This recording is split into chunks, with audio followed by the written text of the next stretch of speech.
sa school yan, mag-behind the scene tayo. Pero, walang isa.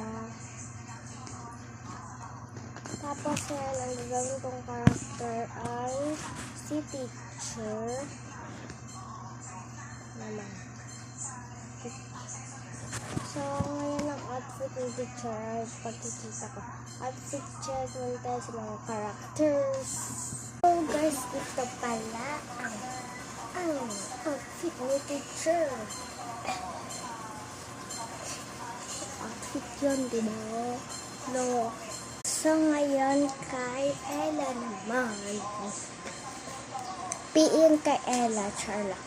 School uniform kay Ella. Actually guys, lahat ng mga student ay uniform.